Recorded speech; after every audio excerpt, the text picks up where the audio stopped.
This conversation was truly fascinating. I had the opportunity of discussing with Prince Philip of Liechtenstein and Mishal, the iconic business figure based in the UAE and a scion of the Kanoo family, about the impact of the COVID virus on the business world here in the Gulf, and also the larger implications on the global economy of this incredible pandemic, an extraordinary period that we've all been through. I think that Mishal Kanoo was able to give some extraordinary insights into what it has been like as a businessman to have to run a complex organization active in many different sectors through an unprecedented crisis. What type of characteristics of staff were needed? What type of action groups and task forces could you set up to deal with this situation? These are very important issues in the local GCC economy, where a number of sectors, principally tourism, retail, transportation, and construction, for instance, have been extraordinarily negatively impacted, certainly at the beginning of this crisis. I suggested to Prince Michael that, in fact, the fears are being expressed at the moment that the global downturn could be far more punishing and long-lasting than is generally expected. The coronavirus has truly changed the way we live, work, and play. I also asked him that if we turn back to the so-called liberal democracies, Prince Michael has in the past drawn attention to a more somber aspect. Governments and international organizations have quickly realized that this whole situation offers a great opportunity to extend their influence. Yet the paradox is that today's emergency measures are necessary to protect the long-term health of free markets and a capitalist economy. If one values these institutions, one must welcome this unprecedented intervention. I think the dichotomy is that in a climate of fear, creating more desire for hierarchical government control is in contrast to a desire for the responsibility of the burden of the risk being handed back to the individual. How do we really sort out this dilemma? I think that Prince Michael's answers were most interesting. Welcome to our webinar panel. The topic of our discussion this afternoon is family offices navigating the present crisis. And I can think of no better experts than our two panelists this afternoon to give us the benefits of their views and shed some light on the current really unprecedented situation. Firstly, I would like to introduce Prince Michael of Liechtenstein. Prince Michael is chairman of Industrie and Finanzkontor, a leading trust company based in Vaduz, with a great tradition of expertise in the long-term and transgenerational preservation of wealth. He is also the founder and chairman of Geopolitical Intelligence Services, which provides business leaders and policymakers with scenario-based geopolitical forecasts to inform their strategic decision-making. He is a board member of the Liechtenstein Institute of Professional Trustees and Fiduciaries, as well as chairman of the European Center of Austrian Economics Foundation. Secondly, we have the really great pleasure of having Mishal Kanoo joining us for this discussion. Mishal Kanoo is chairman of the Kanoo Group, one of the largest and oldest family office groups in the Gulf region. The family business has now run for nearly 125 years and spans many divisions active in shipping, travel, oil and gas, manufacturing, and other sectors.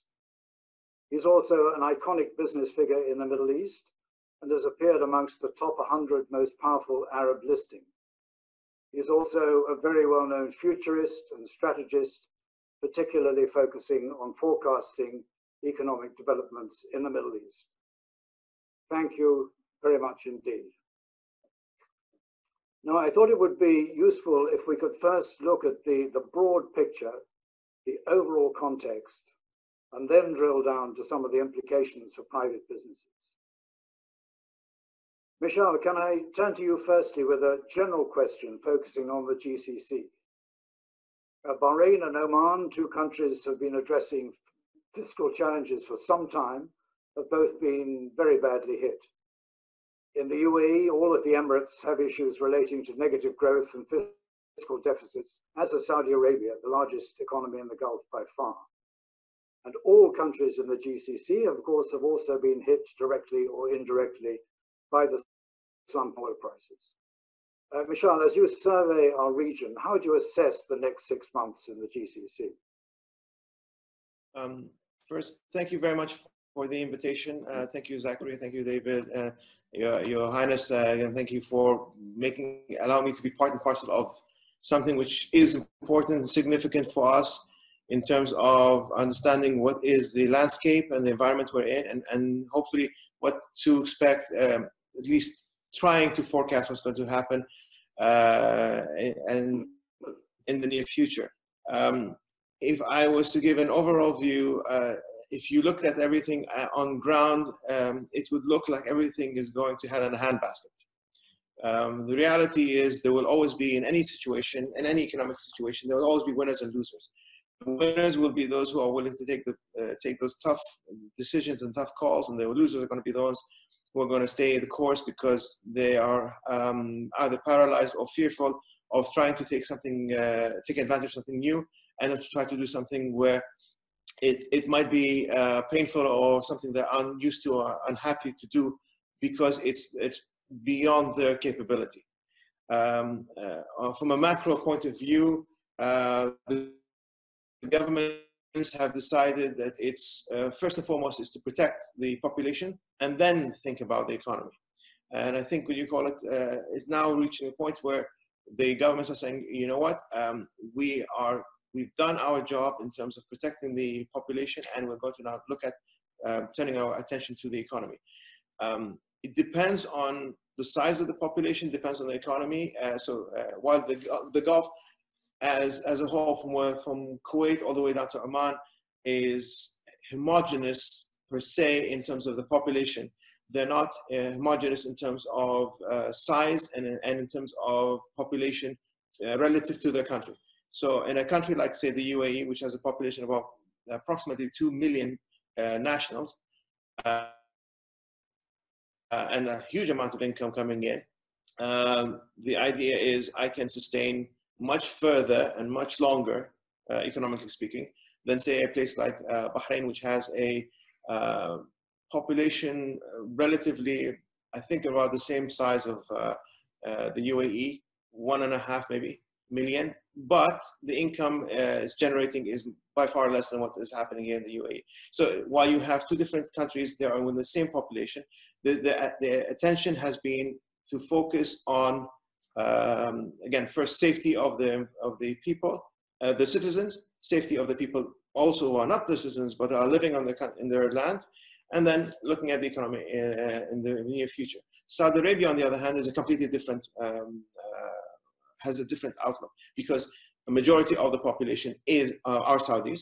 The foreign expat population is quite small, so they are looking and saying, okay, what do we need to do now in order to not only safeguard the safety of the population, but also safeguard the income of the Saudis, because it's either the companies are going to pay for the people who work for them, or the government is.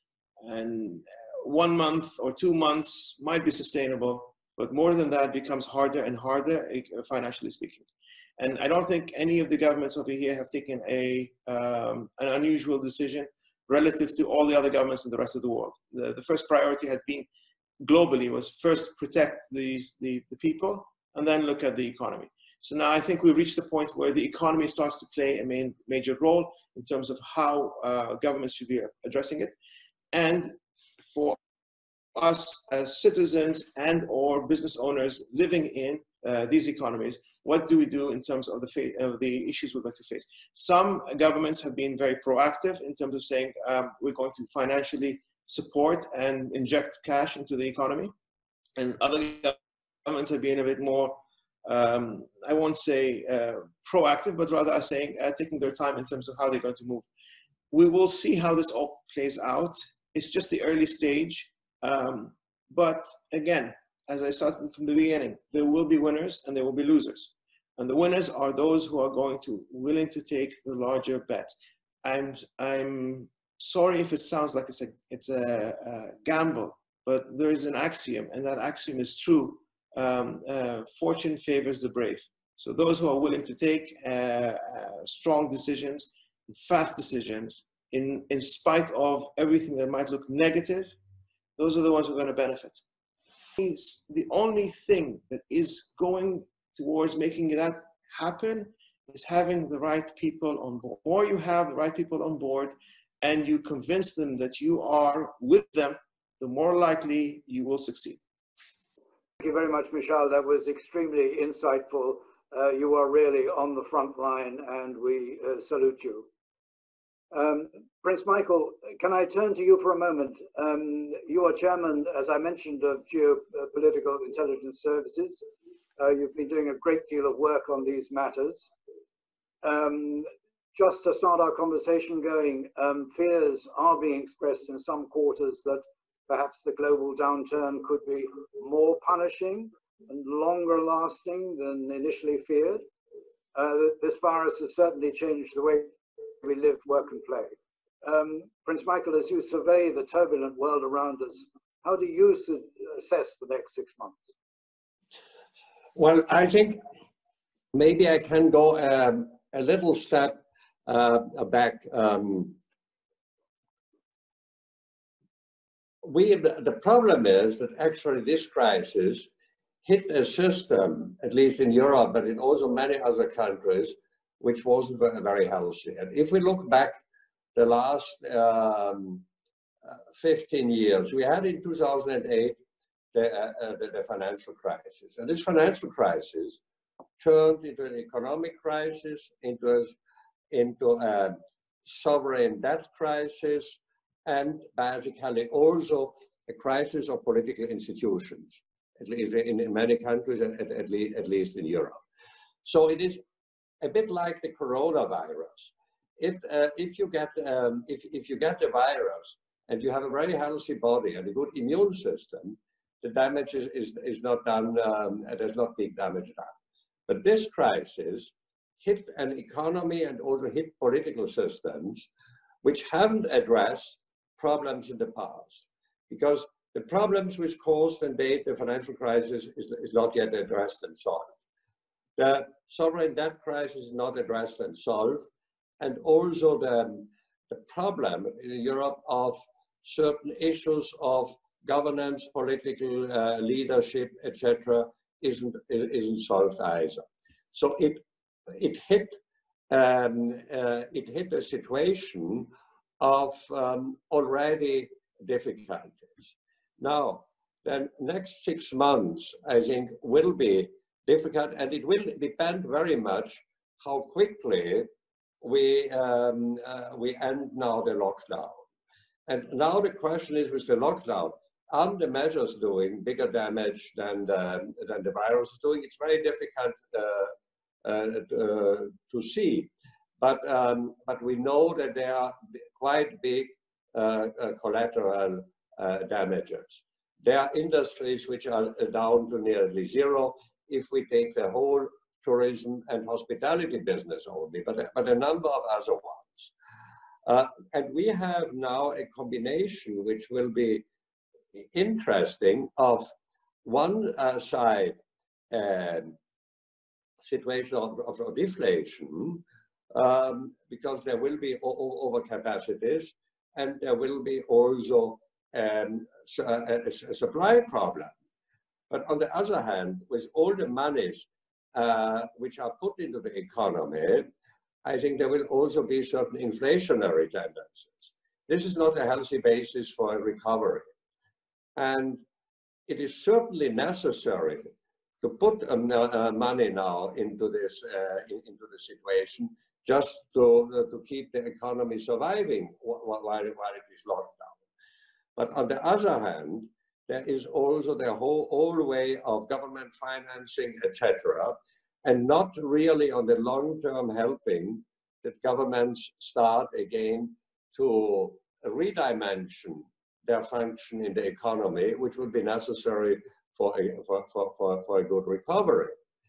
And I think we have, talking about the deflationary situation, I think we have a problem in two areas.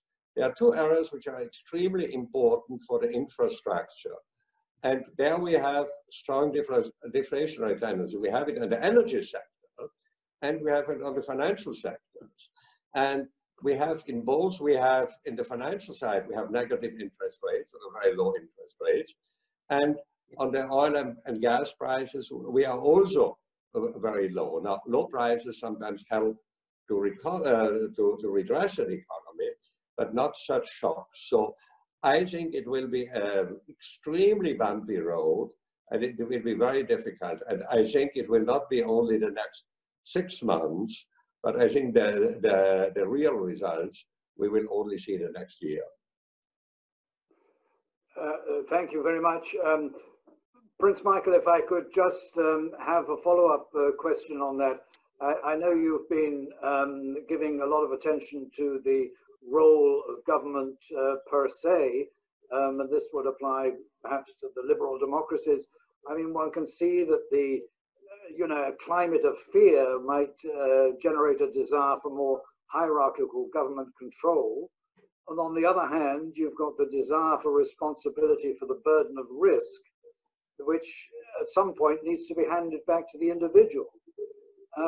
I mean, I guess the third possibility is simply a sense of fatalism that the economic price of pandemic control is too high. Could you comment on that balance between the government's responsibility and the need for the individual to take responsibility? In my opinion, we already lost a lot of balance already in the past, even before this epidemic, that more and more power was vested, not only into national governments, but also into supranational organizations, leaving less and less freedom to entrepreneurs, to the economy, and to the individual. Where I see now, and normally, if there were certain measures, emergency measures or other extraordinary measures, which gave the government more power, normally when the situation was over, they are not fully given back. If we look, for instance, when the German reunification was, there was an extra tax being introduced for 3 years to finance certain infrastructure project in Eastern Germany. This tax still exists. It's now used for other things. There were, for terrorist reasons, there were additional controls on tapping telephones and searching apartments put in a number of European countries. Even when the crisis was over, this wasn't reduced. Now, governments are getting huge powers there. And I think the way how it is communicated is very warning.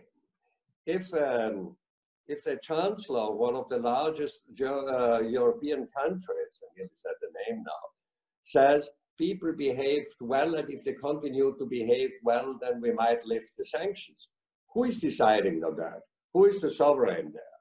Is it a single person who is saying, kids, you have behaved well or not?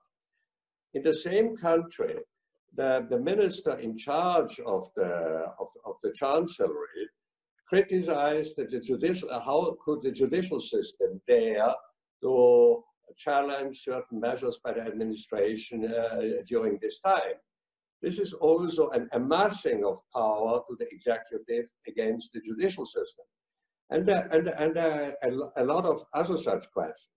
There are also supranational organizations who also want to grab for more functions, also, and saying, the World Health Organization, for instance, we have a global problem, therefore we need global solutions. And as it has shown now, centralized solutions or global solutions don't work. The solutions have to be adapted to the circumstances, and people have to do it in the local circumstances.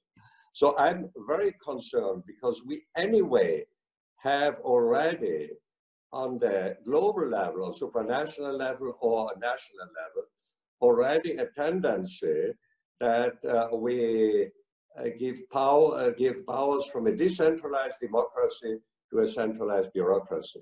And this tendency is now strengthened.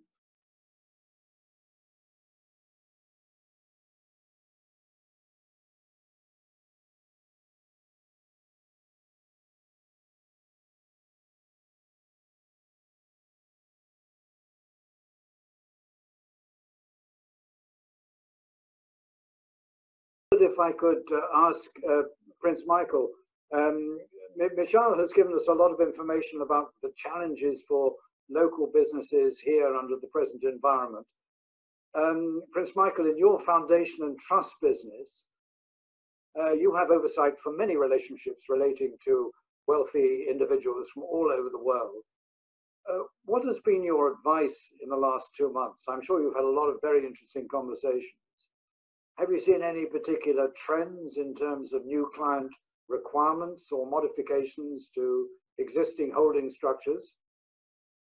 No, we had quite a number of discussions, and it depends because our clients are about all over the globe and in Europe. But I think a central point was, how can we be prepared for the moment when it starts again, and how can we financially survive during the lockdown?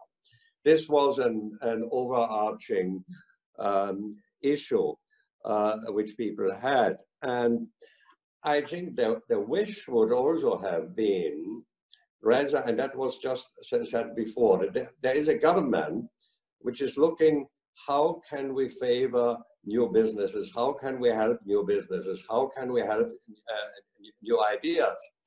It's unfortunately in many of the countries here on the European continent, it's rather the principle which Ronald Reagan has explained on business, on the government role in business, when he said, if the economy runs, then tax it. If it continues running, then regulate it.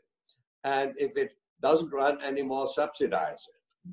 And this is unfortunately rather the principle in Europe with many countries. And it would be desirable to have similar systems. So actually there's a lot of state intervention on the regulatory side, but not so much on really giving the freedom to entrepreneurs to start new businesses, to start new ideas. Not that it needs to be subsidized, but simply the freedom. But to come back to your question, the main issue is, how can we get out strong enough out of the crisis that we can continue? And that depends. For instance, these clients who are in the business, let's say, of tourism and hospitality, they are really very concerned. Thank you very much.